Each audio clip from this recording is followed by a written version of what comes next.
MPLS ini sebetulnya merupakan tahap awal bagi para siswa untuk beradaptasi dengan lingkungan sekolah yang baru.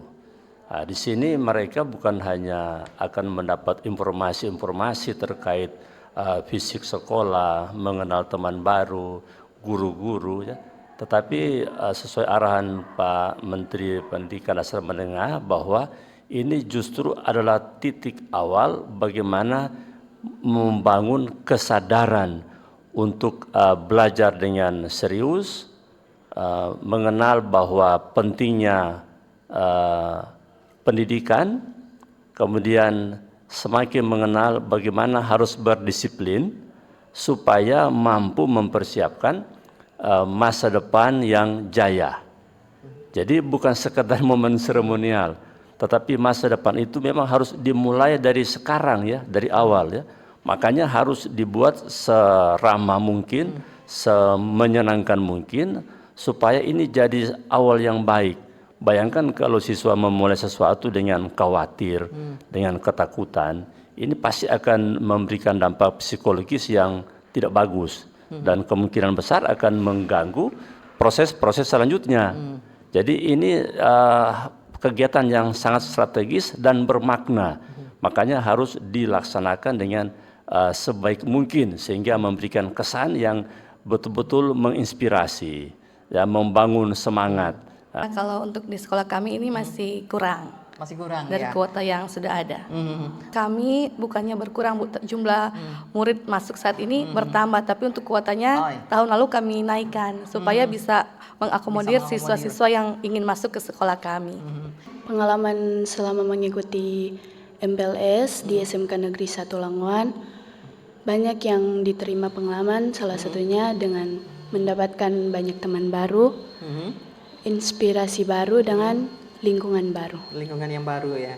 Kalau masalah tujuan sebetulnya memang di seluruh sekolah sama, karena kita menggunakan pedoman yang sama terkait MPLS di tahun pelajaran 2025-2026. Secara garis besar itu ada 6 ya, ada 6 tujuan dari MPLS Ramah ya. Yang pertama, MPLS Ramah itu menumbuhkan dan menguatkan karakter serta profil lulusan murid baru, mulai dari gerakan 7 kebiasaan anak Indonesia hebat, pertemuan pagi ceria, pengenalan profil lulusan, dan kegiatan lainnya terkait program pencegahan penyimpangan isu-isu sosial. Yang kedua, MPLS Ramah itu membantu murid baru untuk mengenal, beradaptasi, dan berinteraksi positif dengan warga satuan pendidikan.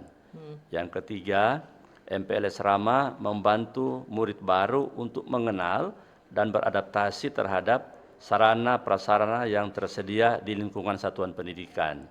Yang keempat, MPLS Ramah membantu murid baru untuk mengenal dan beradaptasi terhadap kondisi lingkungan sekitar satuan pendidikan. Yang kelima, MPLS Ramah membantu murid baru untuk mengenal kurikulum, termasuk juga visi, misi, tujuan, intrakurikuler, kokurikuler, ekstrakurikuler, dan juga budaya serta nilai-nilai positif di satuan pendidikan. Yang terakhir, MPLS Ramah itu mengenalkan karakteristik dan kebutuhan perkembangan setiap murid baru sebagai bahan pertimbangan guru untuk merencanakan dan melaksanakan pembelajaran mendalam yang berkesadaran, bermakna, dan menggembirakan. Dan semua ini tentu harus menyesuaikan dengan situasi dan kondisi yang ada di sekolah masing-masing.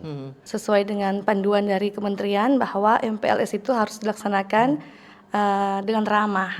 Karenanya di SMK Negeri 1 Languan kami mengangkat tema Gracious, ramah. Bahwa seluruh komponen di SMK Negeri 1 Languan itu harus mendukung tercapainya tujuan MPLS ini. Dengan cara yang pertama, kami menginformasikan kepada orang tua semua kegiatan yang akan dilaksanakan di SMK Negeri 1 Languan. Kami juga mengajak orang tua untuk hadir, bahkan mendampingi selama kegiatan ini. Apabila ditemukan hal-hal yang tidak baik, segera laporkan kepada kami, dan kami bersyukur sampai hari ini orang tua tidak menemukan hal-hal yang tidak baik. Malah orang tua mendukung dan memberi semangat kepada kami bahwa inilah kegiatan yang diharapkan oleh orang tua, yaitu anak-anak bisa gembira, bisa mengikuti dengan baik, dan anak-anak merasa diterima di sekolah kami. Bahkan kami pun menghimbau kepada kakak kelas harus jadi teladan yang baik, jadi contoh yang baik bagi adik kelas. Mari kita tanamkan nilai bahwa sekolah adalah rumah kedua yang nyaman, aman, dan membahagiakan bagi anak-anak kita. Ada satu pantun, izin, jalan-jalan ke kota Langoan, membeli kain berwarna biru, sekolah tanpa perundungan membuat siswa tumbuh maju. Selalu giat belajar dan semangat untuk menggapai cita-cita.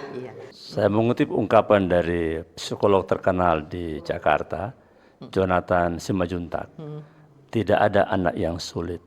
Yang ada adalah orang tua yang tidak mampu mendidik anak.